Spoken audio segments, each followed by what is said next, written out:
Hi, my name is Beerud. I'll be sharing some thoughts and ideas, things that we've been working on. But before I get started, I'd just love to get a sense of, who's here, what you guys looking for, what you do. So I think there's too many to go through every one, but I'd just love to hear, just speak up if there are, what are you looking for, or what interests you about WhatsApp and WhatsApp for Business and so on. Anybody want to share? Yeah, please. Go ahead. So we make CRM for service support and sales. Right. We're interested to know how this can help. Okay. What's the customer experience of our customers? Okay. So you want to add WhatsApp to CRM software? Yes. A lady? Yeah. So we are into corporate insurance. Okay. We specialize in corporate insurance. We are doing this for 43 years now. Got it. So all as referrals, two referrals. I was like, why not use WhatsApp for marketing? Sure. So that is how I found it interesting. I thought I'll just come and Okay, yeah, very welcome. Okay, yeah. So I am a marketing consultant and I work with primarily B2b companies. Okay. So I'm more interested a lot of times for B2B companies, enterprise sales, a lot of your contacts, prospects are on WhatsApp. Right. So I just want to figure out if there's a use case Got for a it. B2B company to engage with its prospective clients through. Okay. Using WhatsApp for B2B engagement. Anyone else? Yeah. We are a digital agency.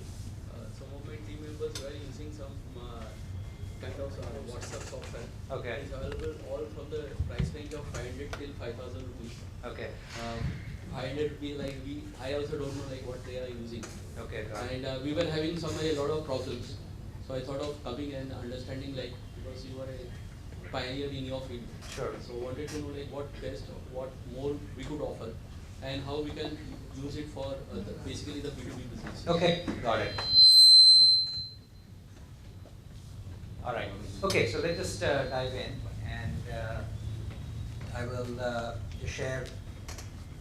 I'm going to try and share ideas at different levels. One is sort of, start at the high level as to what's going on with messaging, what are the major trends that's driving, some of the specific things, and then get into more detail about WhatsApp and WhatsApp for Business in particular, and also, try and give you some sense of what's coming beyond this as well, right? So, there you go. I have the slides. Okay, so let's. Okay, so let me just start at the highest level, and this is something I've talked about, I've written about, and some of you may even have heard if you've been here to our meetups about this whole what I call a paradigm shift, right? And let me explain. It's a sort of a big idea, but also can be complex to understand, right? So if you look at how the whole tech industry over the last 30, 40 years has evolved, every decade or so, the user interface or the way we use computers changes, right? And right in the beginning, let's start with the birth of personal computer, PCs, right? In the mid 80s when PCs were born, the way we used it was you got a computer, it had some desktop software, and then you downloaded different clients, desktop clients, to personalize it, right? So you'd have a banking client, you'd have a gaming client, you'd have a travel desktop client software that you could download. Excel, Word are examples even today that we use. And that was good for a while until in the mid-90s, the primary user interface changed, right? It changed to the web. And in the web way, everybody has a browser on their computer. But apart from the browser, you don't need any other software on the computer. You go visit websites, right? So now you had banking websites, gaming websites, travel websites, and so on. Essentially, websites became the new desktop clients, right? There's sort of a new interface. And then when we went to the small screen in the mid-2000s with smartphones, it changed again, where we went back to sort of a mobile desktop, if you can call it that. iOS or Android is the software. And then what do we download? We download mobile apps, right? So now you have apps for different purposes. And they're just sort of the latest incarnation of desktop clients and websites. And what's happening right now, again, about a decade and a half later, is that we're moving to yet another significant change. And this time, uh, you know, messaging is becoming sort of the equivalent of the browser, where that's the primary starting point. And then instead of downloading apps, you're going to interface with business services or chatbots, if you call it, that are available just through the messaging app, right?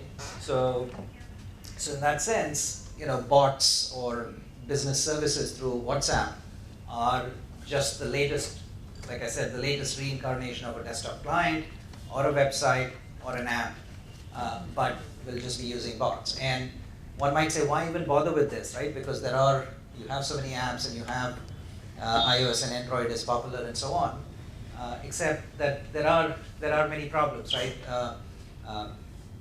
One is that there are millions of apps, but most of us use no more than 100 apps on our devices, right?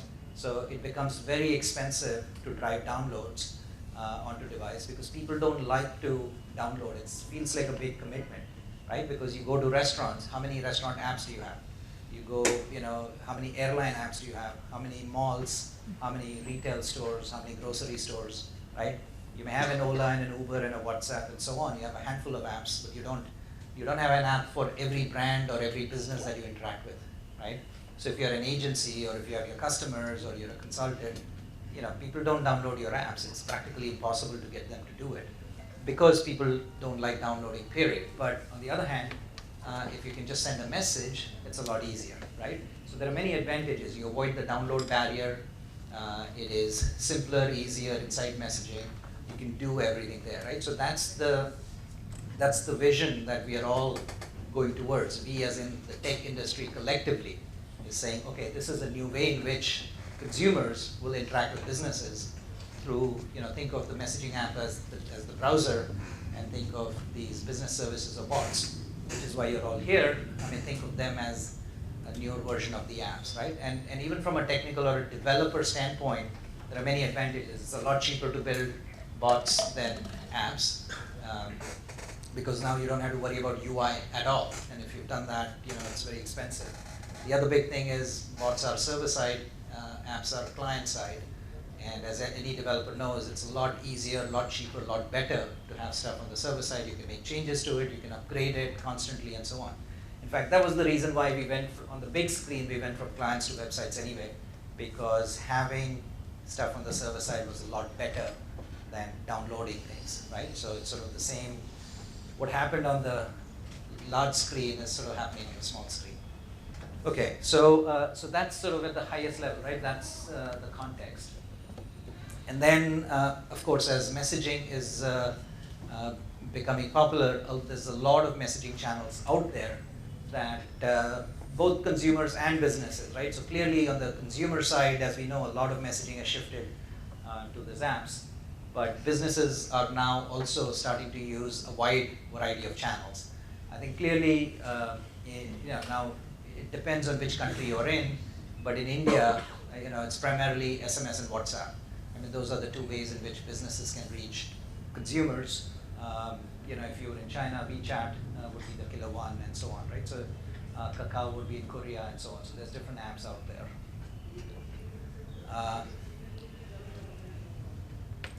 Can you go to the next slide? I think it's not working. Okay. And one of the major developments recently is that messaging itself, right? So historically, when you think about SMS messaging, it was stuck in this era of primitive, plain text, 160 characters, that there's very little you could do with it, right? And it's just plain text. It's not interactive. It's also expensive.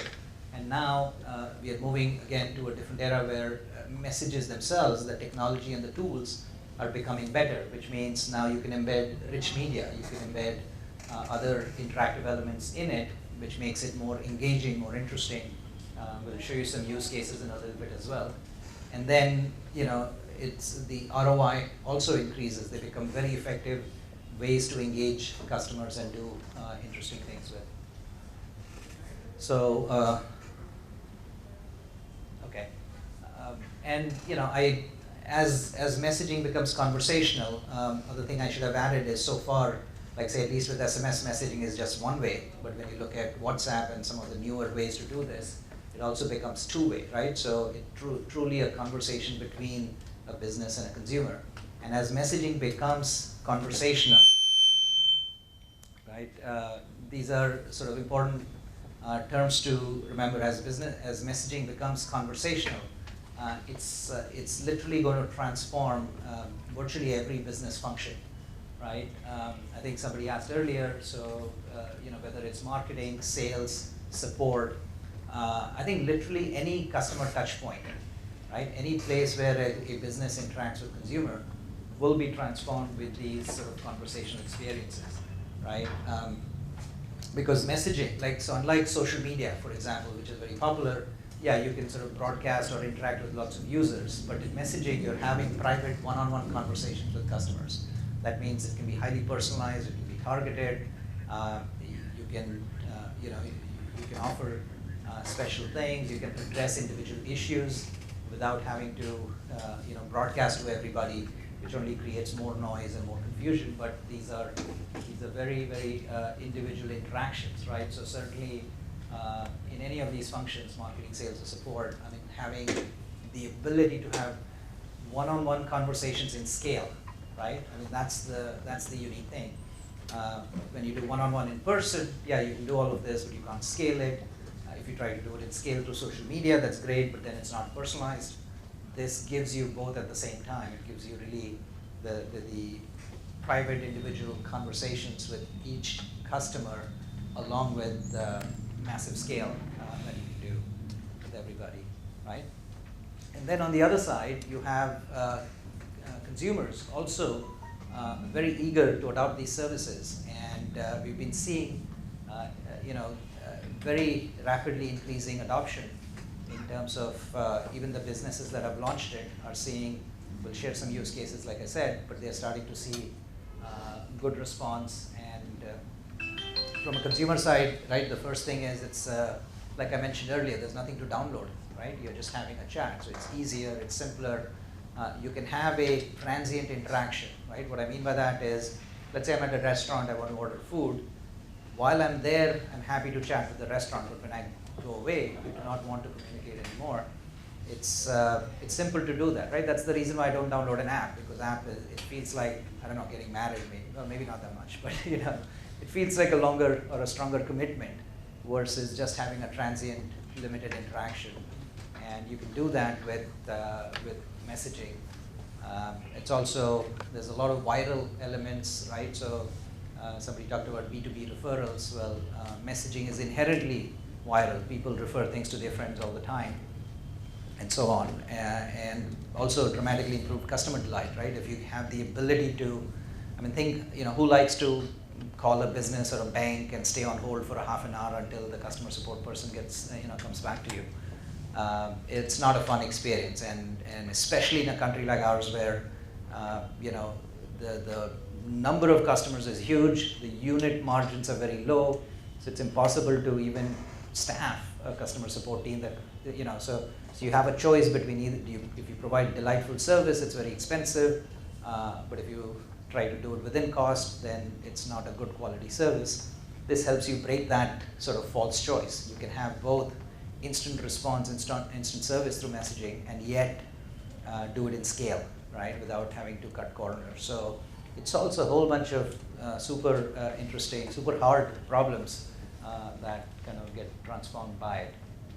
Okay, so I'm going to go to the next slide. I think as we go further, or rather before we go too far, I want to sort of show you a quick video that will illustrate what's going on. And this video actually is about the app WeChat, right? Now, if you visit China, you will see that this app is everywhere, and it's incredibly popular.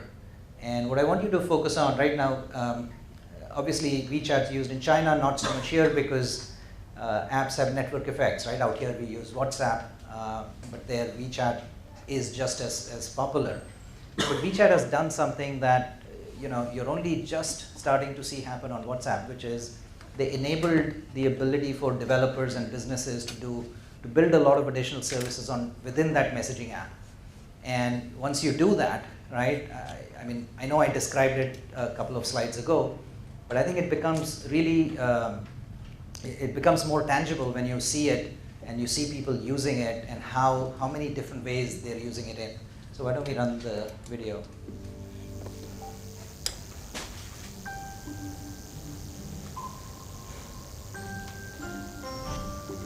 If you're sitting in the United States or Europe right now, you've probably never used a Chinese app. But the reality is, if you want to know how the internet will develop, China, the land once known for its cheap ripoffs, has actually become a guide to the future. You know, the internet is the internet, but for China, the internet is more like an intranet. It's largely walled off from the Western world by this incredibly complex system of filters and blocks that we call the Great Firewall.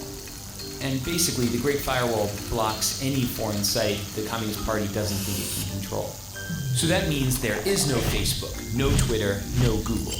Instead, what filled the internet vacuum was a generation of Chinese copycats that have grown into huge companies. So for Google, you had Baidu. For YouTube, you had Youku. For Twitter, you had Sina Weibo, and the list goes on and on. It's almost as if the Chinese internet is a lagoon as an aside to the greater ocean of the internet. And in that lagoon, there are these swamp monster apps that bear some resemblance to the creatures in the ocean, but are mutated in some ways because they evolved in a different kind of environment. But things have started to shift in the sense that before, no one outside of the lagoon really cared about the swamp monsters. But now, all of a sudden, some of the features they've developed are so amazing that Western apps are trying to copy them. And the greatest example of this is WeChat. WeChat is an example of, for lack of a better word, a super app. It's a Swiss Army knife that basically does everything for you. It's your WhatsApp, Facebook, Skype, and Uber. It's your Amazon, Instagram, Venmo, and Tinder. But it's other things we don't even have apps for. There are hospitals that have built out whole appointment booking systems. There are investment services. There are even heat maps that show how crowded a place is, be it your favorite shopping mall or a popular tourist site. The list of services goes on basically forever. But it's not the variety of things you can do on WeChat that makes it so powerful. It's the fact that they're all in one app. So why does that matter? Hypothetically, imagine you're sitting at home and one day you notice your corgi is dirty. You open WeChat, hit a few buttons, and a few hours later a man shows up at your door with some shampoo and a big vacuum. Your dog gets clean and he looks great. You take a photo, you share it with your friends, and tag the dog cleaning business. You haven't left the app. Your friend who likes Hello Kitty and works a boring office job is slacking off at work and looking at WeChat. She sees the photo of your clean corgi. She decides she wants her poodle clean. She clicks the tag on your photo and orders the same service. Within seconds, the man with the big vacuum is on his way to her house. She pays him, and he's happy because he got paid instantly on WeChat. She starts chatting with you to thank you. Neither of you have left the app.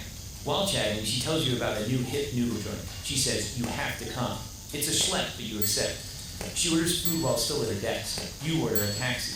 She pays for the food. On the way to her house, the man with the big vacuum invests the money he earned from both of you into a wealth management product that's probably a little too risky.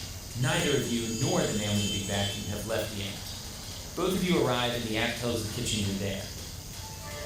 Your WeChat profile photo pops up on the wall. It's an old photo from the year you had that weird part in your hair. Of course she makes a comment. Your food is served. You notice your meat is a bit overcooked, so you snap a photo and post a disparaging restaurant review. You're already on your phone, and you remember you still owe your friend money because she paid. You transfer her money. Neither of you, the man with the big vacuum, nor the restaurant, have left the app. At the restaurant, there are no menus, there are no waiters, there is no cashier. There is only WeChat. By rolling so many functions into one single app, it's altered the concept of virality. It's no longer just videos or images or tweets that can go viral. It's a dog washer, noodles, all sorts of companies and products that get the push of the social network. Here in China, that network is 700 million people. Sounds great, right? Well, it is, but using a single app to find a date, schedule an oil change, or notarize a document also enables WeChat to collect a staggering volume of personal data. They know what you talk about, who you talk about it with, what you read, where you go, why you're going there, who's there, how you spend money when you're online, how you spend money when you're offline. The list goes on. Okay, so I think then they go into some other issues around security and so on, but I think the interesting part is done, right? Did you get a sense of what's possible? And and these are just a handful of examples, right? If you actually visit there, I mean, there's a lot more: shopping, banking, investing, restaurants, malls, deals. I mean, it's funny. Like literally everything that they can put a QR code on. Like it could be this desk which would have a QR code in the corner. When I scan it, right, I can order food that arrives to this table because it's coded in there. Right? So every entity has a unique identity that can match it. You could see a billboard on the street and you kind of scan the QR code in the corner there, and then you can actually interact, you can get that offer and purchase it right away and do it, right? So the point is everything and everyone gets connected, interacted, and everything you want to do with anything is all possible on the app, right? So I think that's sort of the scale and the possibility that is opening up when businesses, are able to use messaging to have conversations with the users, right? That's what we mean by conversational commerce, as in it's at its core, it's a conversational app, but that conversation layer is not just for communication, it's a platform. It's a platform for building a wide variety of services on top of it. All the things that you're working on and you can imagine for your customers is now possible inside the messaging app, right? So that's sort of the big idea, right? Okay, so given that context, now let's get specific, right? So WhatsApp, as we all know, everybody uses it. It's a great consumer messaging app. But recently, they opened up the app for businesses, such that businesses could connect with the app through an API, right, through a sort of technical interface, and allow it to send and receive messages with all its consumers. Every business can now do that. And I kind of put a rough timeline out there because its launch itself has been phased out over a very long period. I think initially last year they were doing sort of limited beta in phases. They tried it with a few customers, and then a few enterprises, and then they got partners like us. So Gupshup was literally the first global partner with WhatsApp for their business APIs. And then they expanded it more in 2019. So now there are more enterprises and businesses starting to use it. Okay, so I should have mentioned earlier, but I'll just give literally a one-slide overview of our company, Gupshup. So we are one of the leading players in messaging, and that also explains the context for why we can share. We have all these experiences. So, and when I say that leaders in messaging, we handle, like I said, we provide interfaces across all messaging channels, right? But the primary ones are SMS and then WhatsApp as well. So on the SMS side, we handle about 4 billion messages a month, about 50 billion a year. So all the text notifications you get on your device, you can blame me for that, right? Or blame us for that. No, I'm just kidding. We focus mostly on transactional messages, and these are important messages that every time you swipe your credit card or your check clears, or you book a taxi or order food or book a hotel or your flight's delayed, right? These are all our customers that use these things. And then WhatsApp is a more recent API that became available, right? So again, we are sort of one of the largest partners. We have more than a couple of hundred enterprises that are live on WhatsApp right now. And also a lot of developers using our tools to create chatbots and so on. So many of these customers have gone live on WhatsApp, and we continue to grow and expand that as well. So there's a lot of experience we've accumulated over the past few months and a couple of years with WhatsApp for Business that we'd be happy to share, right? So I think before I dive into specifically how it works and what they do, right? You must understand WhatsApp's approach to business messaging, right? Which is, and that explains everything that they do, all the policies and everything that they've implemented, right? Which is, they are very deliberate, very thoughtful. Now, as you know, on the consumer side, I mean, the reason why we all love WhatsApp is because they've been relatively good at reducing spam and keeping it high quality, friends, family, all these sort of personal conversations, which is also the reason why they're very concerned about introducing business conversations in there, right? Because there are obvious risks, right? I think some businesses can get aggressive, it can lead to spam. Some businesses might be motivated to send messages even if the consumers don't want to receive it, right? Or maybe they wanted to receive it one day, but they don't want to receive it the next day, and so on. So there's a lot of risk of sort of disrupting the equilibrium or sort of killing the golden goose, right? The very reason why people like WhatsApp is that it's clean and simple, and so what they want to do is really they focus on the consumer experience. That's paramount. That comes first and foremost, right? So they will trade off revenues for customer experience any day, right? They would rather optimize for consumer experience, which means they want to enable quote unquote good messages and disallow bad messages, right? And I put that in quotes because obviously they're not going to talk to each and every business and so on. So they want the businesses and the consumers to figure out, and there are they design a lot of algorithmic rules and policies and procedures that sort of create incentives for good messages and create disincentives for bad messages, right? So even as you think about how to market and how to increase your business and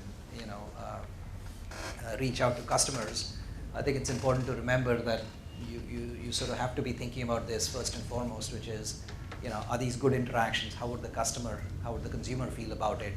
Would they value it? Because if they don't, then you won't be able to use this as an effective channel, right?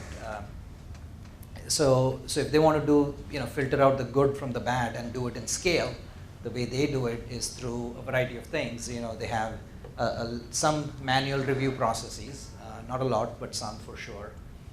And then they have a lot of other restrictions and protections and limitations that are built into the tools itself, as I'll talk about it in a second.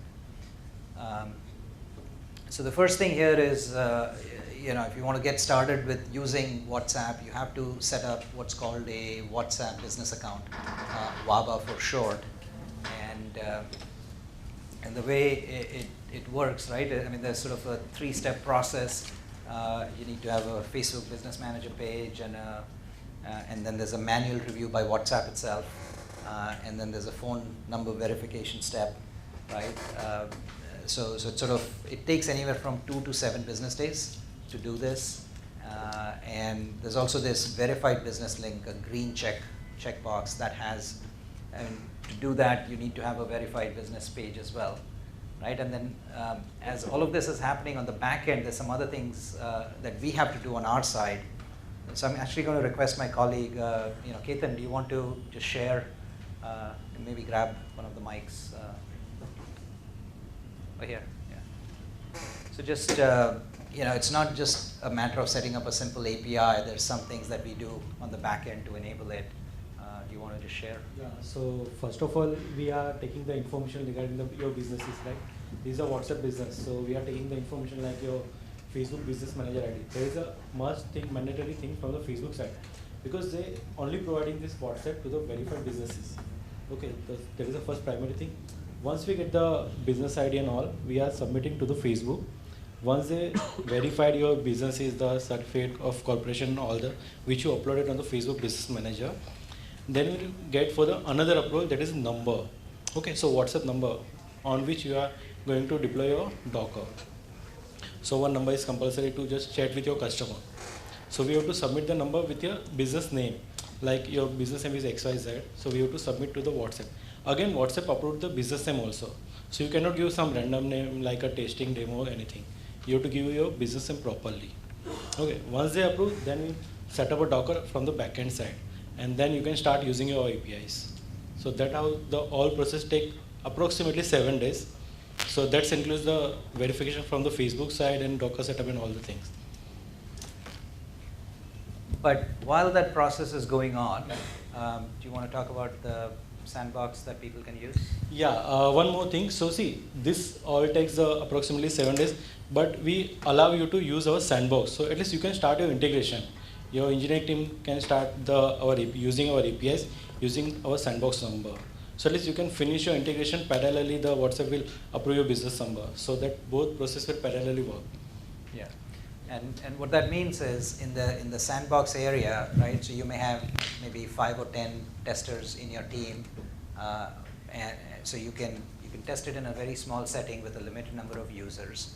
And while you can't send to a lot of people, but you can build out the messaging experience, right? And it takes time. You may need to iterate through it, right? To even imagine how, let's say, so how would somebody do investing through, a messaging interface, or how would somebody order food through a messaging interface, right? So even just the trial and error and development, right? So oftentimes that also takes a lot of time. So what we do is we provide them a test setup, a sandbox, as we call it, where you can play around with it and build it out, and easily, by the time you're ready with the product, I think the approvals can also get done. Is this a no-code solution, like a configurable solution when you talk about sandbox? No, that's a great question. We offer, yes. So we offer multiple ways to build these interfaces. There is a self-serve solution and a full-serve solution. I'll come to that in a second, so just hold that thought, okay? So another thing that WhatsApp makes a very clear distinction is between, I would informally call one-way and two-way messaging, right? And the biggest difference is one-way costs money and two-way does not, right? But two-way requires the user to send you a message. Obviously, it has to be two ways, right? And as you can see, going back to the earlier point, they want to make sure that your messages are engaging. So they want to incentivize engaging messages and not sort of just one-way communication, right? So the way it works is, the initial message sent from a business to a consumer is considered a one-way message, and that's, there's a fee for that. But at some point, whenever that is, if the user responds, then that opens up a 24-hour window during which all messages are considered two-way messages, including the ones from the business to the consumer in that 24-hour window. Make sense? So, so what happens is, right, typically, now if the user initiated the conversation, then the 24-hour window starts right from there. And oftentimes, if there's a lot of messages going back and forth, then there are multiple windows which may be overlapping. But, just to simplify, I think, the initial message, the initial B2C message is likely that's a one-way message. If the user responds, then it's for 24 hours, you can send more messages, which WhatsApp doesn't charge for. And then again, after that 24 hours, any message the business sends would be a two-way message, right? I'm sorry, a one-way message, and so on. So that's the way to think about it. One quick question. Yeah. I have this app downloaded, the WhatsApp business application. Yes. I did it once. I changed it for a separate reason that I keep it, the business number separate from my personal number. But your person said it takes 7 days. It takes me not more than 7 minutes to download. I'm sorry. So they're two very different things, right? So WhatsApp does have a WhatsApp business app, right? And that is meant for really small businesses who can handle all the messaging manually by themselves through the app, okay? And that's instant, like you said. Everything I'm talking about here is about what's called WhatsApp for Business APIs. If you're not technical, the difference between being able to respond to every message manually versus responding to 1,000 or 1,000,000 customers where nobody can respond manually, right? Now you need to automate the whole thing. And the way you automate it is maybe there are automated responses, or it's going to a call center with, or a customer support center with dozens of agents and so on. So in that case, there's a lot of automation required, okay? That is the part where they provide, these are really high volume APIs. You can send millions of messages, but that's where there's also the risk of bad messages coming through, and that's why it's very restrictive, and that's why there's a review process and a long approval process, okay? So yeah, if you're a really tiny business, you don't need to worry about any of this. Just download the app, the business app, set it up, and then you respond manually to all of it, okay? I should have clarified, yeah? Does WhatsApp one-way message the same as notification message? Is it? That's correct, yes. Is that right? Yeah. Yeah, and I'll go into that in some more detail as well. Actually, let's go. Yeah, so that's right. They call it notification messages, or another term loosely used is HSM, for highly structured messages. So what they do is, even the one-way messages that you send are restricted, because WhatsApp is concerned that, look, you may say anything, you may send inappropriate messages. I mean, you as in any business might. So what they say is, even before they give you the ability to do one-way messages, you have to submit templates of these messages. And these templates then are subject to WhatsApp approval. It's part of that 2 to 7 day process. Okay? And once you provide those templates, then the messages you send going forward have to match one of the approved templates. Right? So a template would be something like, it would say your account balance is XXX, right? So once you've defined that as the template and that's approved, then when you actually want to send the real message, all you provide is the amount, the balance amount. And then, of course, to the user, the whole message shows up, but you're just providing the number really. Make sense? What are use cases in these things? Can it be used for marketing or any functional application you can share? We have lots of case studies coming up. So yeah, now marketing is a big word, right? So you probably can't use it for advertising, but you can certainly use it for lots and lots of marketing and CRM use cases. Okay, and we'll go into some very specific case studies and examples of that. Yeah, I think so. Like I said, for one-way messages, they're restricted by these templates. Now, the only exception to that is if you're in that two-way messaging window, right, the 24-hour window, then you're not limited by the templates, right? So they want to free the business from communicating with the user and answer the queries that they may have, unrestricted by a template. But if you're just doing one way, then you have to stay with the template. Yes? Does this include media? Rich media, I think, Ranisha, my colleague, can sort of handle that, yeah. So currently doesn't include media. That's a feature that's coming out probably by the end of this year. So notifications don't support media. In the two-way window, like he said, in the 24-hour window, media is supported. Yeah.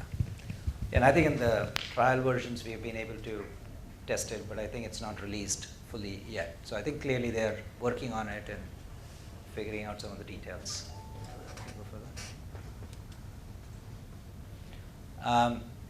Yeah, this is another important thing. So, Ranisha, do you want to elaborate on the opt-in, right? This is another important way for WhatsApp to control who you send messages to, right? Yeah, so the user needs to opt in explicitly to receive notification messages or HSM messages.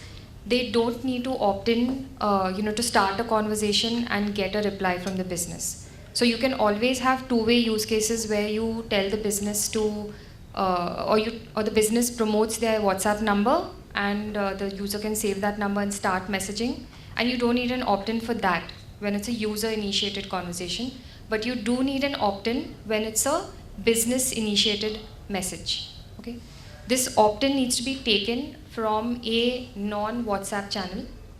Okay, this is an important guideline that they have. So it can be through any communication channel, like let's say your website, your app, a missed call number that they give a missed call on, an SMS keyword, whatever it may be. It can be through any channel, just not on WhatsApp. And that should be available for audit later. So you need to have a record of collecting that opt-in. So, for example, let's say we are doing we're using MailChimp for sending out emailers for opt-in campaigns. Yeah. And let's say we have a database of 1 million customers. I'm just thinking out loud. Yeah. And we got let's say maybe out of 1 million, maybe 1 lakh customers who have agreed to opt-in. So that 1 lakh, do we just keep it as an opt-in this thing? I mean, do you have to share it upfront, or what is it? You don't have to share it upfront. You need to keep a record of it. We actually have a solution to kind of manage these opt-ins for you. And we have a lot of these opt-in collection mechanisms as well, like I mentioned. So we have, for instance, a missed call, or an SMS keyword, or even a web widget that we offer. So you can just embed that widget on your website or any page, and that allows you to collect an opt-in. And automatically, we actually store those opt-ins as well, so that we also have a record of that. So in that case, your solution is also GDPR compliant, because I might have UK customers, European customers. Yes, we are GDPR compliant. Yeah, but to be precise, WhatsApp doesn't require those numbers up front. However, they reserve the right to audit or request, saying show us evidence, and I'll come to some other rate limitations and so on, right? So they don't ask generally, but if your customers are blocking you and refusing you and so on, then they'll say, wait a minute, this gets flagged then for the investigation. Yeah. Just so we are clear, so if we implement a solution like yours, we are not integrating with the WhatsApp Business API. We are integrating with the Gupshup API. Right. And you are the guys who will set up the Docker for us, right? Yes, that's correct. And I'll explain that more in detail. What we found, by the way, and by doing this, like I said, at least a couple of hundred times, is, in fact, forget us, WhatsApp tried it itself, trying to get businesses and startups and so on to do this. And what's happening is their underlying infrastructure, the Docker infra and so on, keeps changing, they keep iterating. In fact, we've recommended a lot of suggestions and changes to them, right? WhatsApp keeps iterating their Docker. Yeah, that exactly, the setup. And for people who are not aware, right, WhatsApp doesn't give they're not REST APIs, right? WhatsApp doesn't give that. And the reason why it's not just a simple interface to connect to WhatsApp is because they do the end-to-end encryption. They have very high security, right? So primarily for that, what they do is you have to set up some software in a Docker instance in the cloud that connects to WhatsApp, right? Now that involves a whole bunch of technical things that require support, maintenance, and so on, right? So what we found was a very simple way to scale up this ecosystem to help all our businesses to say, look, don't worry about that. We completely abstract that away. We hide it. We just give you a single, simple REST API. That's it. And most businesses sort of love that. It makes it simple. It eliminates all the headaches. And for us, if WhatsApp makes a change, we just change, all the 200 instances at one shot. And then we also invest in a lot of tools to maintain and update and upgrade all of those things, which if every business tried to do it, and there were a lot of large enterprises also that just could not do it, so it just became an easy way to do it. So you'd be just giving a single, simple API. Yeah. Okay, yeah, let's go ahead. Okay, so here's another thing that's fairly arcane. So Renisha, do you want to just share this, right? And this goes towards, like I said, how does WhatsApp know? So you've done opt-in, well, actually even before that, you've done your account review, you've done your template reviews, you've done customer opt-in, but WhatsApp is still not satisfied that that's perfect, right? Because there could be other reasons. Whatever you're sending may still not be very good. So they've set up a bunch of, honestly, they're magic numbers, right? Hidden parameters. They're not fully visible, and deliberately so. They just want to keep, they don't want to share all of that publicly, right? So there's a few things that they have shared which we can explain, but what they're really doing is algorithmically they're monitoring how your customers are reacting to the business, right? To the messages sent by the business and so on. So do you want to elaborate on that? Yeah. So these rate limits that they impose are kind of related to the quality of your messaging. So like Beerud mentioned, they algorithmically keep checking on the quality of your messaging. That means that they keep checking whether the users are receiving your messages and how are they receiving those messages. So are they marking a lot of messages as spam? Are they blocking your number, for instance? Okay. So they obviously check on certain parameters like this, which we are not privy to on how they do that. But every business that starts off immediately after setup, they get into the rate limit tier of 1K messages, users per 24 hours. Okay, that means when you start off, you can only message 1,000 unique users in the first 24 hours. Okay, if you users, not messages. So you can actually send more than one message. to a user, to the same user. Yeah. You will get upgraded to the next tier, which is 10K users per 24 hours. If you do 2 such sets, so if you do 1,000 users on the first day and 1,000 users on the second day, that is if you double it basically, you move to the next tier, okay, which is 10K users per 24 hours. Similarly, if you double that, you move to the next tier, which is 100K users per 24 hours. And once you've crossed that third tier, then you basically don't have a limit as such. Not However, not that we know of. not that we know of. Is there any text limit? Text limit in the sense of characters? Yeah, so it differs for notifications versus two-way messages. So in notifications, it's 1024 characters. And in two-way messages, it is 4096 characters. Now, this is the rate limit, where you're upgrading, okay, and you're scaling up. But like we mentioned, they're always checking your quality of your messaging. So let's say your quality falls below, whatever threshold they have. All right, we're not sure what that threshold is. But let's say too many users mark it as spam or they block it, then your number, and this is at a phone number level, right? These limits are at a phone number level in WhatsApp. That number will be flagged, okay, as saying that it's receiving too much of negative feedback from users. When that happens and it stays in that bad state or bad quality rating for over 7 days, you tend to get downgraded to the next tier. So if you were at the highest tier of, let's say, 100K users per 24 hours, you'll get dropped down to 10K users per 24 hours, and so on. So you could, if it continues to stay in a really poor state, you could come down to 1K users per 24 hours. And if WhatsApp even has said that they might even disconnect the number or suspend the connection if they see a prolonged, negative feedback or poor quality rating on the number. So this is how they regulate and check the user experience on WhatsApp. Yeah. One feedback to WhatsApp. Just one second. So it's up to the user, right? Users always have an access to mark it as spam or block.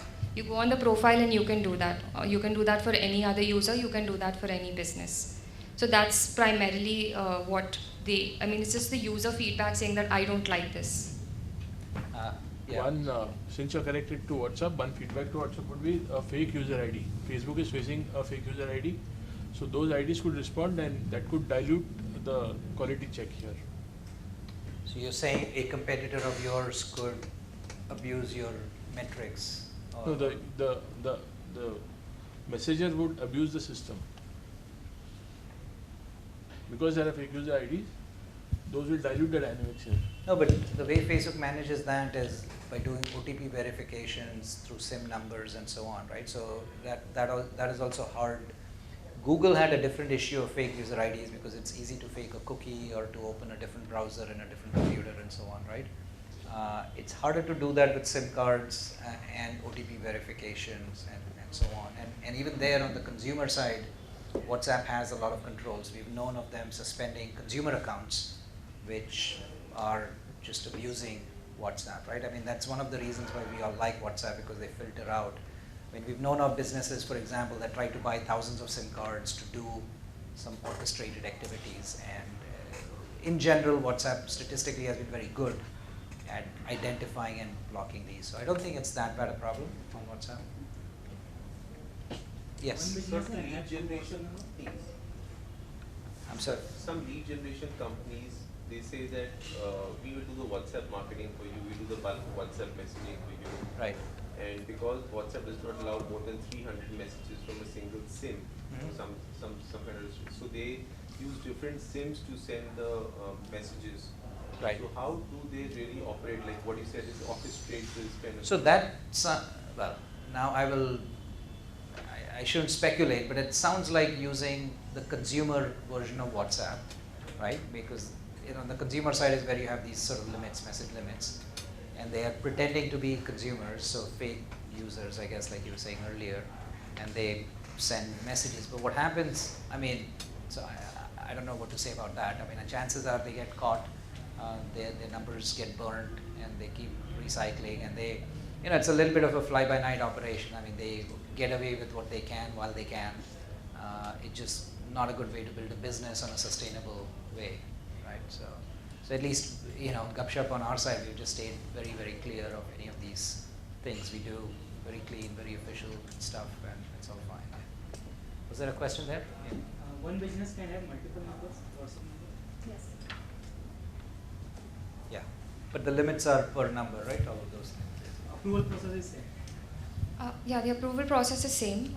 There's a limit of, I think, 5 numbers per business account. Okay. Let's go to the, I think, the next one. Yeah, we covered this as well. So, okay. So, and this speaks to the question that came up earlier, which is, so WhatsApp has provided their services, and by the way, there's other similar framework by Facebook Messenger, by Skype, by other channels. Of course, on SMS, it's the mobile operators, right? So in a way, the way the Gupshup platform is set up is that you have all these many channels, right? And then there's a whole sort of infrastructure right here in the middle that we provide. And then to the enterprises, you get really a single API, right? It's a single REST API. And it's actually a collection of APIs, right? So multiple different endpoints for different things. But it provides, it abstracts away all of these sort of unique or specific things for each channel, right? And even if we just take SMS and WhatsApp, right, we sort of, you don't have to worry about some of these things. And then there's a bunch of extra things we provide here in the middle. I think Ranisha mentioned the opt-in tools, opt-in management that we provide. There is also, tracking custom user preferences. Sometimes a user says, I want to receive it on SMS, I want to receive it on WhatsApp. Or sometimes a business says, well, try on WhatsApp first, and if they don't receive it or it doesn't go through for some reason, then fade over to SMS, right? So you can have, so all of these, or even template translation, meaning if the message goes through WhatsApp, display it like this, but if it goes on SMS, display it differently, right? So it's still the same message. The business doesn't have to worry. We take care of all of that, okay?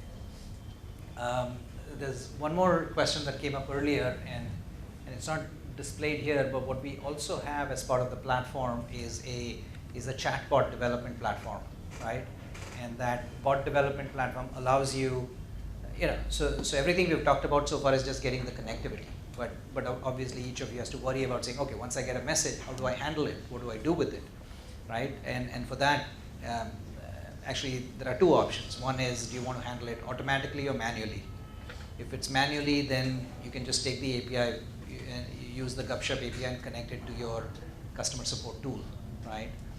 So each message that comes in goes into your support tool, somebody responds, and then it goes back out through the same API.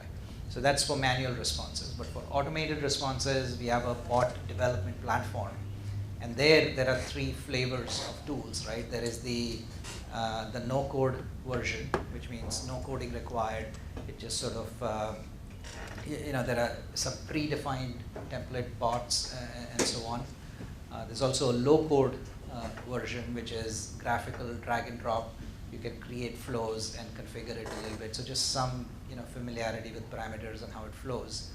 And then the yo code or the high code version, which is just full on software development, right? So if somebody wants to have full control over the conversations and so on. And we also provide some NLP tools and some advanced, so natural language processing tools, so that the messages could even handle sort of freestyle queries. Anything that's phrased in could be handled. So that's all part of the platform that we provide, right? And then even for setting up the WhatsApp connectivity, I'll focus more on that. There are 2 variants, right? We have a self-serve solution and a full-serve solution, and I'll explain that if you go to the next slide.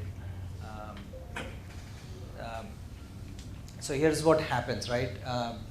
WhatsApp has a rate card, and you don't need to look at it. It's all on the website. It's public information and so on, right? But WhatsApp has a rate per message that varies by country, right? And this is in fact, they also have some volume tiers going from 250K to 25 million messages and so on, right? So you really have countries down here, volume here, and then the rates are in here.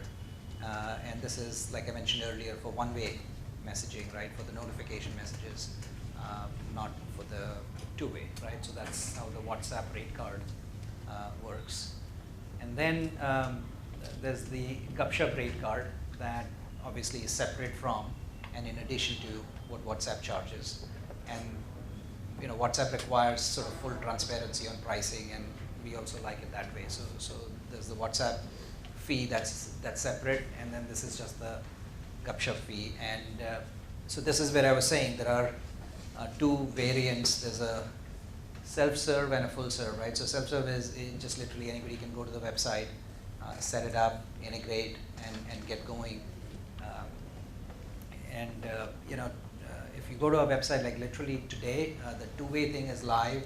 The one-way notifications is going to come in about 2 to 3 weeks or so. Partly because there's the HSM template approvals and so on is a little trickier, so we want to make it really simple and easy so that anybody can understand, right? Even a business user without needing any complexity. So we're just putting some finishing touches on that.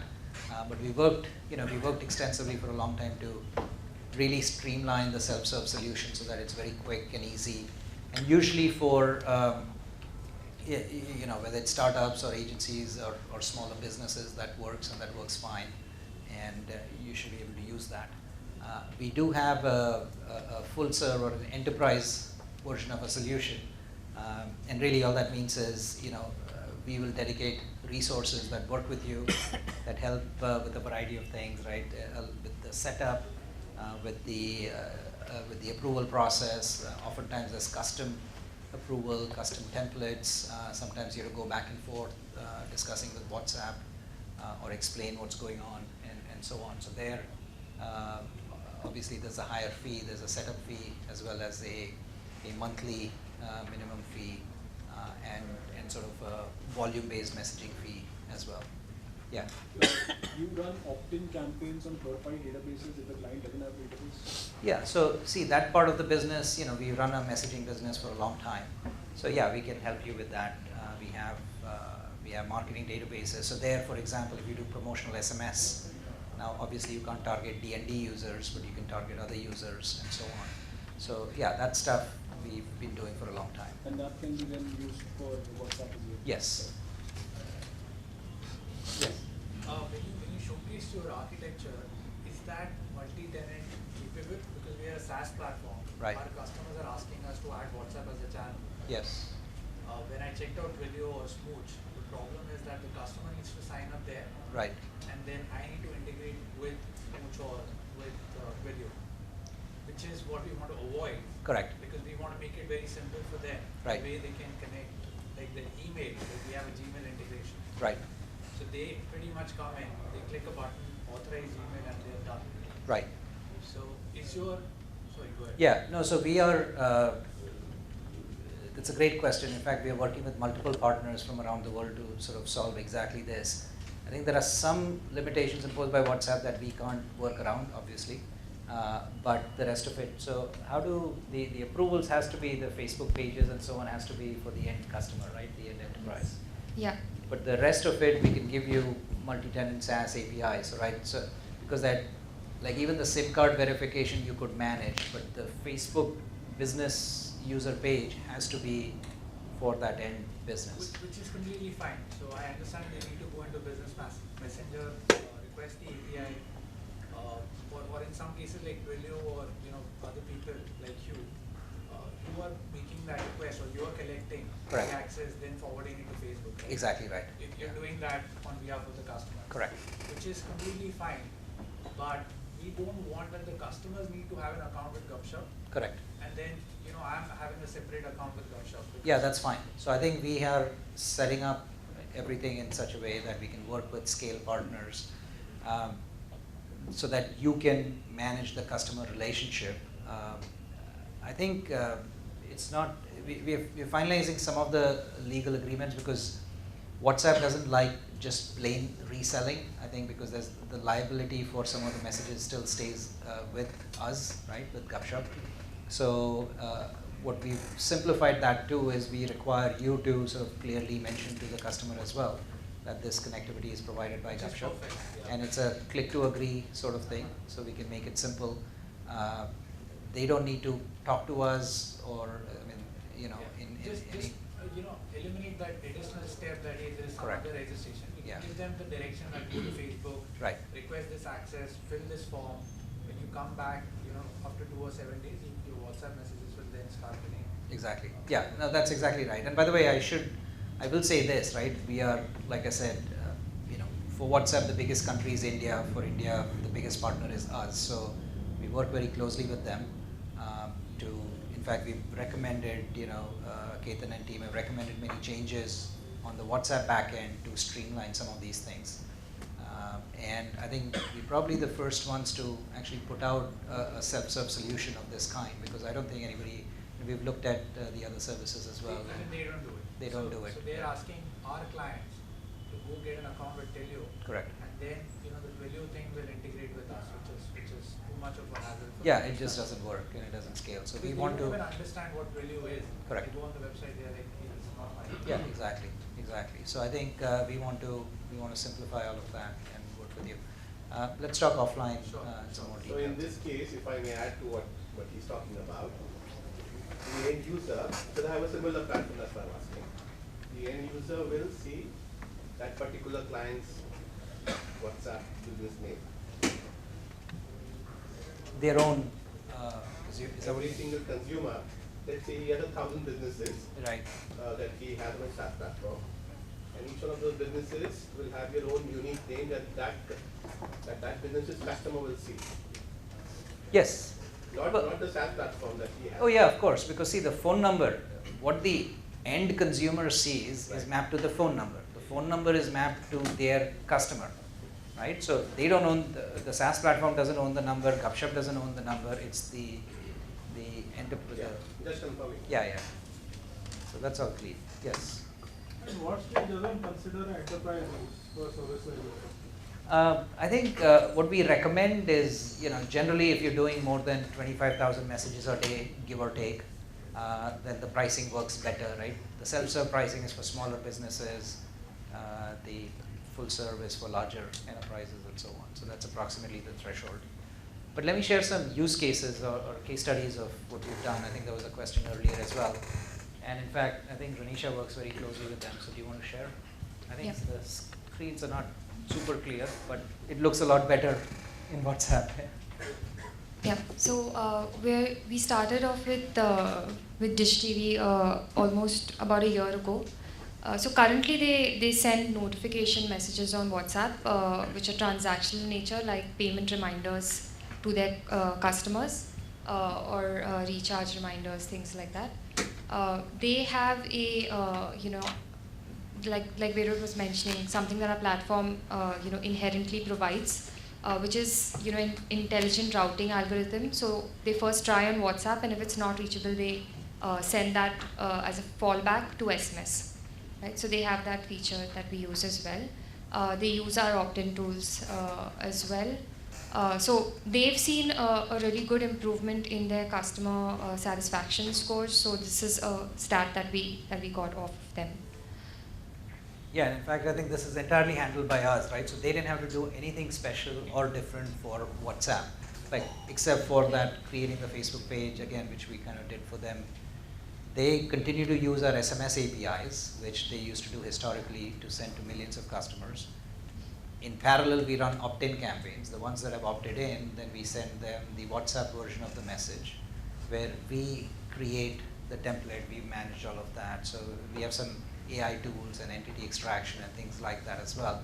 So even if sometimes they change the script, we'll be able to get a new template approved and manage all of that, right? So for them, it's the same single API, and the messages then go either on WhatsApp or on SMS, as the case may be.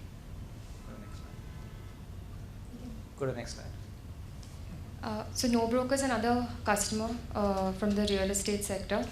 So we actually worked on a joint case study with No Broker. So if you can actually just Google No Broker case study for WhatsApp, you will get a case study that's online right now. We can share probably the link afterwards.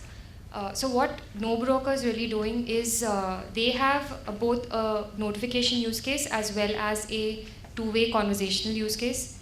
And the two-way use case is really interesting. What they did using this is they try to ask their customers who have placed an ad on the No Broker website, to upload more photos, because they said that photos generally tend to boost the number of or the conversions on their on that property.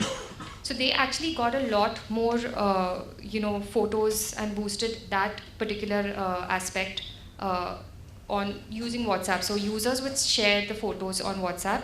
They would collect that and automatically in real time upload that to their property ad for that user on No Broker. Using this, they were also able, to reduce the activation time for a particular property from about, I think, almost 3 days to about, I think, less than an hour or so. So this was like a huge, kind of a cost saving as well as efficiency for them that they were able to realize through WhatsApp. Okay. They also had huge cost savings because they could, do away with a lot of their human agents that they had employed. So WhatsApp actually helped automate a lot of customer support conversations that would normally be handled by a human agent, but now were being handled through the chatbot that was on WhatsApp. Yeah. And on notifications, of course, they're sending out usual, like whenever someone shows an interest in a property, they're sending out,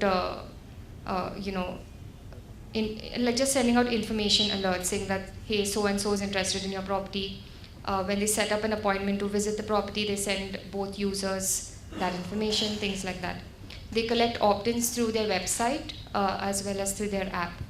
So that's something you can also go and have a look at how they do. So this is a really good use case of, just go back, I think that's a really good use case of, you'd think of renting apartments would be a web experience, or best case maybe an app, and now imagine you can do it through WhatsApp, right? It's a little bit like the WeChat video that I was showing you, where booking hospital appointments or renting or leasing your apartment or buying an apartment and so on. So I think it's not just one-way notification. I mean, they're really taking their whole workflow that you typically would associate with a website or an app and putting it on messaging, which is really cool.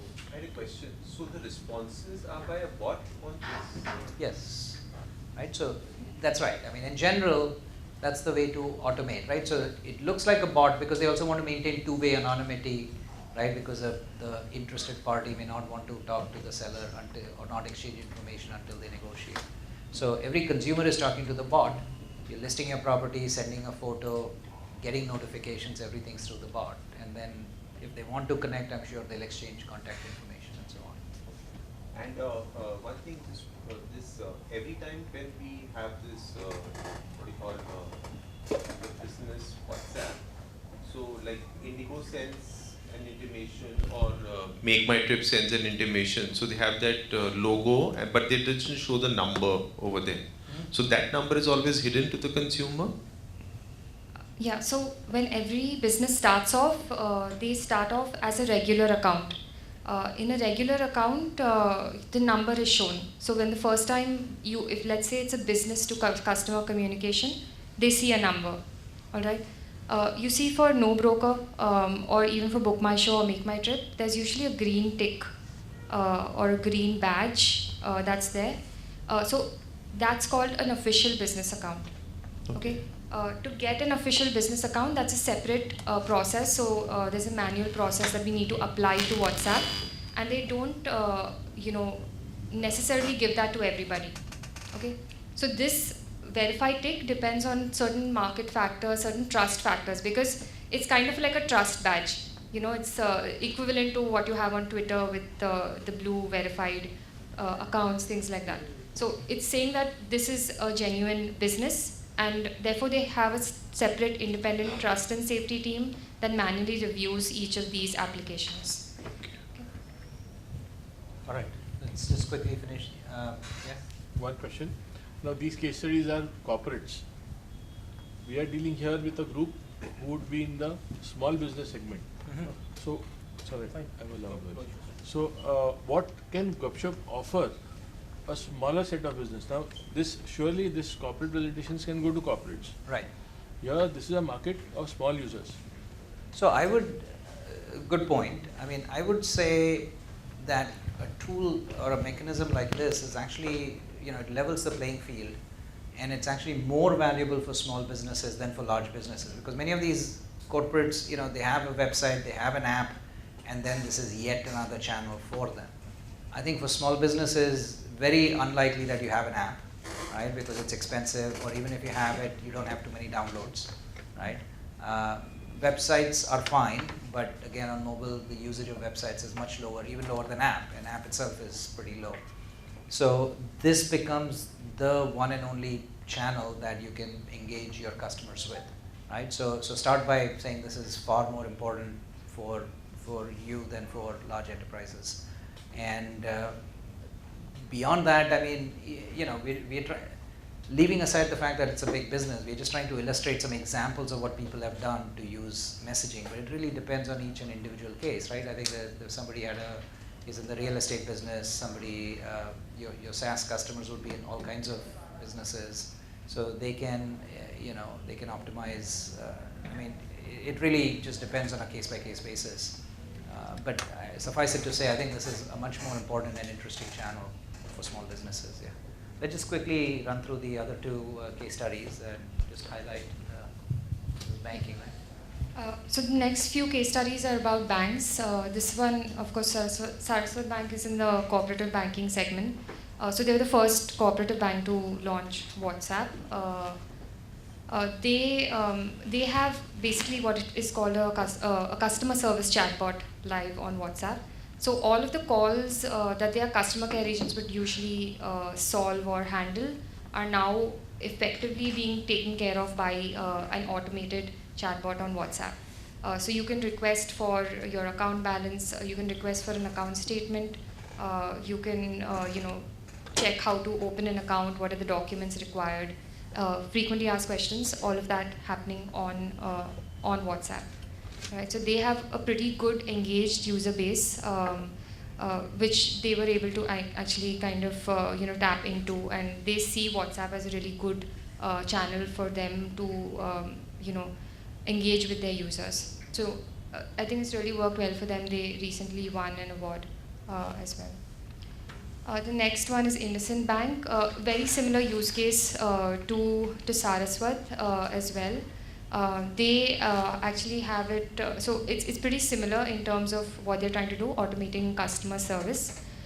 Notifications in banking generally tends to be slightly, has not maybe really taken off as much, generally because they are more questions around security as well as they're regulated. So most of the use cases for banking have been around customer service, but I think that's really been embraced by all of the banks across India. I think that's customer service or customer engagement in a two-way conversation has been really working for banks. Yeah. The question is there, like many times I receive the OTP in WhatsApp only. So is this feasible for small business owners to use that feature? Like, is it cost effective even than SMS?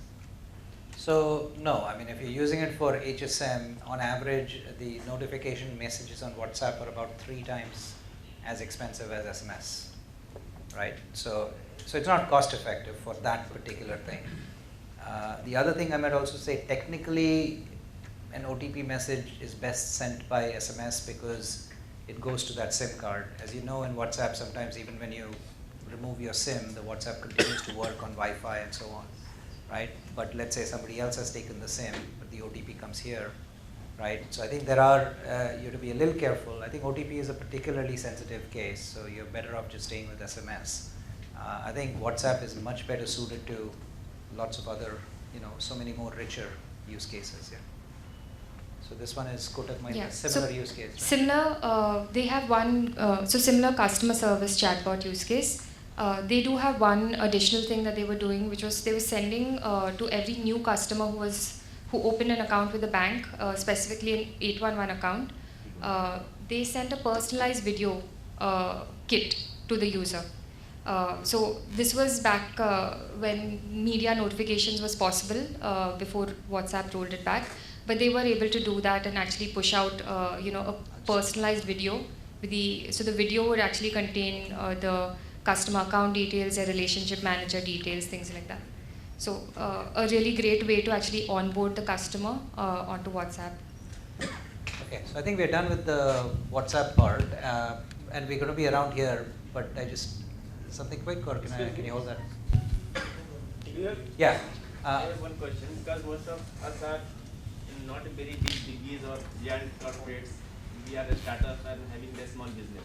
So keeping in mind, I would like to ask one question. Do you have any example or case study for a small business? Because main motto of a small business to get the more leads, more business.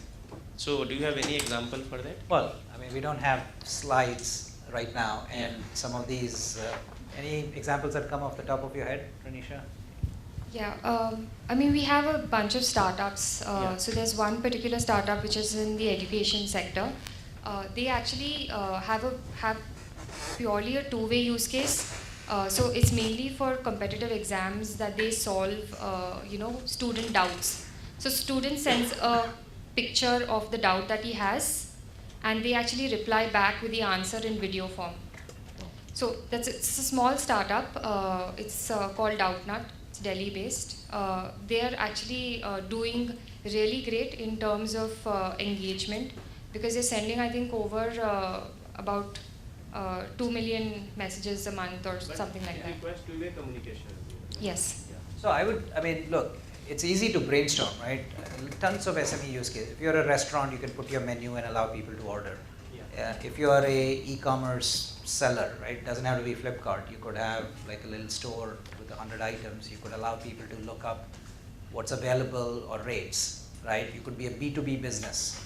I mean, we've had people talk about you could be in the steel industry, you could be, ball bearings or something. I'm just making it up, but your catalog for the day or your rate card for the day, right? Because there's so many business communications. If you actually just sit, right, after this presentation now that you've understood how it works, if you just sit and say, okay, how do my customers contact me? What do they contact me for? What are the top 10 frequently asked questions? Can I automate that, right? So instead of them calling you every day saying, what's the rate? What's today's rate? What do you have available? Has this item arrived? Is that available? And you can just automate it, right? So now they can check 100 times a day if they want without bothering you, right? And they also like it because they get real-time feedback. You could be sleeping, but your bot is answering for you. So there are, it doesn't have to be thousands of users. It doesn't have to be millions of users. It could be your 50 customers because you're doing B2B transactions, but they want, these kind of things. So I think the possibilities are endless, right? But let me just end in the interest of time here. If we go to the next slide, we covered a lot about WhatsApp, but since you guys are here, I thought I'd also share a quick sort of bonus idea, if you will, call it that. But I don't know if you've been tracking the news recently, but we announced about a week ago there was a lot of press around our partnership, Gupshup's partnership with OnePlus, okay? And OnePlus is the premium provider of smartphones, and there'll be more partnerships coming soon as well. But if you go to the next slide, what we did was we partnered with them to, this is not very clear because it's white. I'll show you on my device later or something. But what we did was we put some AI software on the device, on OnePlus devices, that when the SMS arrives, instead of showing it as just a blob of text, our AI classifies the message, meaning is it a banking message, e-commerce message, travel message, and so on. And then it extracts the key entities, meaning if it's a flight, then the from city, to city, PNR number, flight number, and so on. And then it displays it like a card, okay? So that's like a movie message, that's like a train ticket, that's a package delivery tracking thing, and so on, right? So the point is, this is an attempt to enhance the SMS experience, right? When you think about B2C communication, SMS is another big major channel today, and it's very dense and cluttered and very hard to read. But this reduces clutter by classifying it, it makes it easier to read, and so on, right? So this is another, and we've enabled it with OnePlus, we're working with others as well, right? But it makes regular B2C SMSs more engaging, richer, interesting, and so on.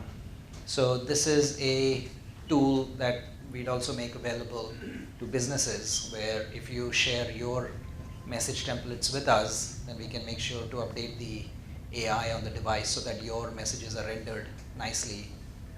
And all of this is in the default messaging inbox, right? So, is again, it exportable? What's that? Exportable to a calendar or something? Well, no, good idea. We haven't done that yet, but I think right now we're just looking at rendering it differently. But the point is, at Gupshup we are just really striving to push the limits, make every channel rich and engaging and interesting, and these are tools that make sort of B2C communication, much richer. So let me just end here. I think there's a lot of my colleagues here, about 15-20 of us, so we can help answer any questions that you might have. Is there, Vimal, are you here? Yeah, I'm here. Do we want to end, or can we take some group questions, or do you prefer? Yeah, we can take. Okay, so why don't we, please share general questions rather than specific ones. For specific ones, we'll have. We have time after that. And I think we're also getting food, right? So. It's ready. Yeah, food is ready as well. So. Regarding the pricing that you discussed, the self-service mode, right? Is it applicable for the two-way messages also, or only one-way message? No, so the Gupshup platform fee applies to every message. Okay. WhatsApp, they do it differently. They just charge for one-way, not two-way. Okay. Yeah, because the way we model it, and not just us, if you look at Twilio and you've looked at them, I think their rates are a lot higher. Ours is about 80% lower than their rates, if I'm not mistaken. 5 times. Yeah, they're 5 times, exactly. So I think we are more focused on building scale, enabling businesses, but the whole space has this kind of pricing model, so we've just taken the same thing. Okay. Yeah. Can you just pass the mic along so everybody can hear the question? Does WhatsApp has any issues with the chatbot not able to reply the answer correctly, like hitting the fallback intent again and again? No. WhatsApp doesn't have that inherently. That's something that we need to build. Either the brand needs to build or someone that Gupshup needs to build.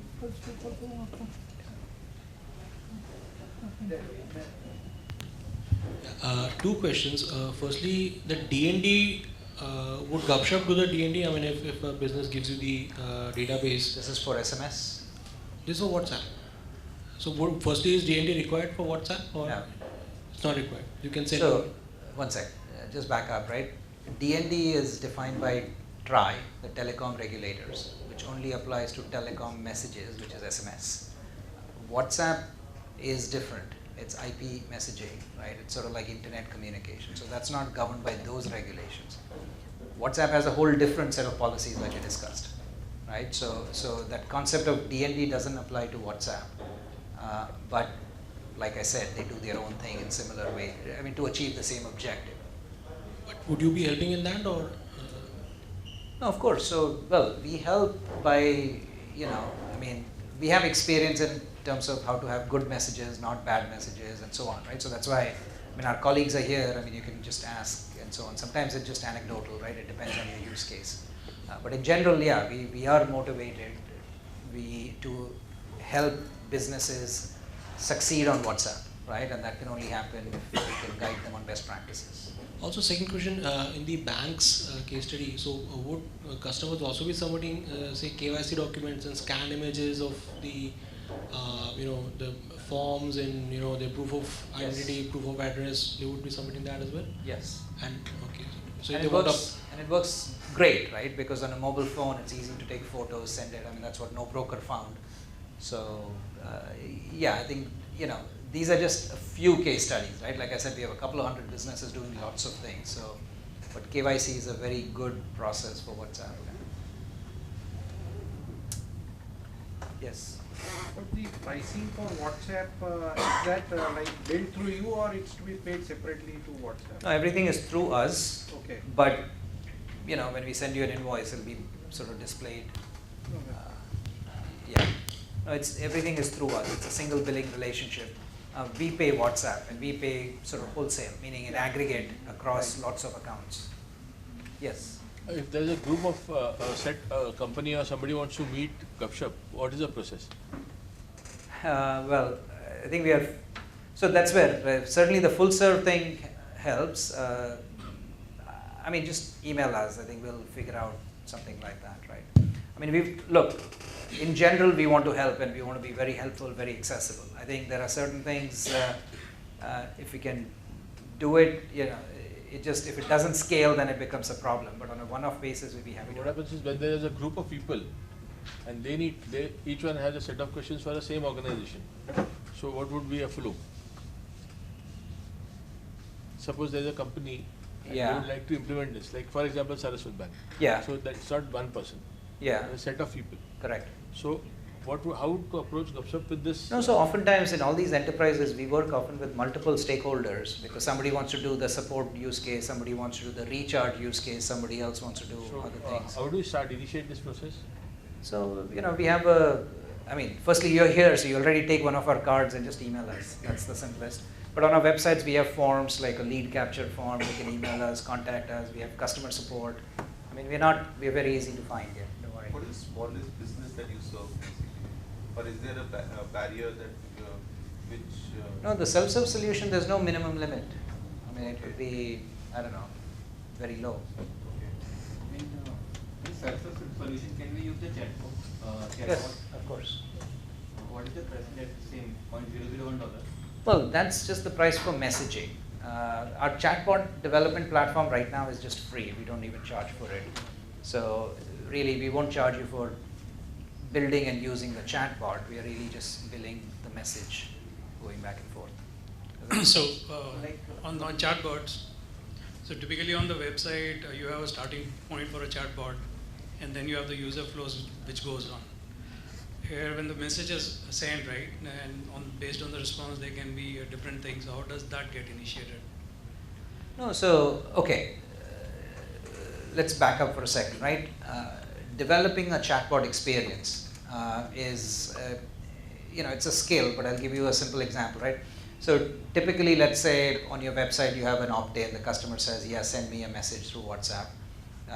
Very likely, instantly the bot can send a message to the customer saying, hey, I am, so-and-so bot, I'm connecting with you on WhatsApp and you can ask me about A, B, and C. Now, or it could say reply 1 if you want to know about this, 2 if you want to know about that. When the user replies 1, 2, or 3, or if they send in a keyword. Okay, so here it becomes kind of a sequential thing. So that's a simple way, right? It's a structured flow, right? Think of it as a flow chart where the user asks, option 1, then you give them maybe some more choices, then they go to here. Let's make it easier. Let's say if it's an e-commerce site, we've had some, right? So it could be like jewelry and clothes, and then if you click on jewelry, you want necklaces and pendants and this, and then they click on necklaces, you show them an image, and then then you show them the price, and then the user says buy, right? I mean, so that could be a flow like that. And the second question was, so we talked about a message being initiated by us to a user over a WhatsApp. Can it happen the other way around also? Yeah, of course. I mean, users can message a business number anytime. I think the only thing to be careful about is that's not an implied opt-in, correct? Yes. So the user sending a message on WhatsApp or initiating the conversation is not taken as an opt-in because that would violate the guideline of collecting the opt-in on a non-WhatsApp channel. Because then you would effectively be collecting the opt-in on a WhatsApp channel, which WhatsApp doesn't allow, right? So you have to collect the opt-in through a non-WhatsApp channel. Then this one-way message and two-way message, does it get applied if it's initiated by the customer? Yeah, so the same principles apply. If it's initiated by the customer, then for 24 hours it's a two-way window, right? So then you're just replying, and that's there's no WhatsApp fee for that. Yes. Does the WhatsApp business integrate with CRM systems like Fresh Sales So what happens is we provide that API, and that API can be easily integrated into any CRM tool. Okay. Right. So if you're using, so chances are you're already using a CRM tool, or maybe that SaaS platform that you have. So your businesses are already using that, and then you get an API from Gupshup. It's a two-way API to send and receive. So once that's plugged in, then it just flows, from WhatsApp, from the user to WhatsApp to Gupshup to CRM to whatever else, right? So these are just connectors that we're building. Okay. Yes. I don't see the WhatsApp number on your side as yet. I know. Well, we don't.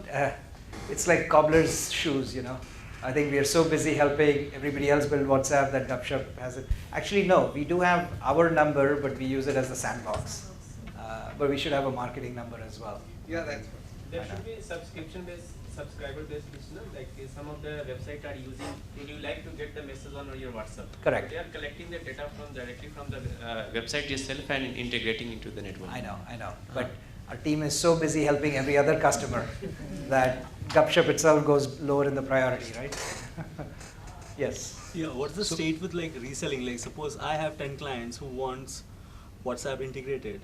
So what's the state with it? Like how should I approach Gupshup in a way? So like I mentioned earlier, we are in the process of simplifying this sort of partner arrangements. Yeah.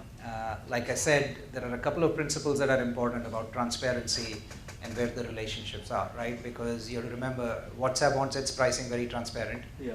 And then they also require Gupshup to be liable for, to be responsible for the messaging that happens through our sort of partner account, right? So therefore, we need to know who the enterprise is, they need to know who we are. We don't need to own the relationship or even talk to them. We can have a billing relationship and so on. So all of that can be simplified. But the point is, so we are just setting up the partner program. Okay. It's kind of 80-90% done. So if you just connect with us offline, we'll let you know. Yeah. So yeah, like.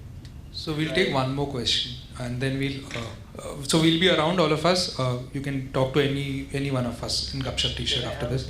So one last question, anyone? There's a question, one suggestion. Yeah. You could have another meetup where your developers do a use case in like live use case, where you have a set of use cases ready, right, which you show us, and another set of users which your users can give an input and you could show us here. No, so this is I'll expand that issue more generally, right? I think we are very focused and committed on user education, enterprise education, and evangelism, right? So this meetup is sort of one of the first steps in that.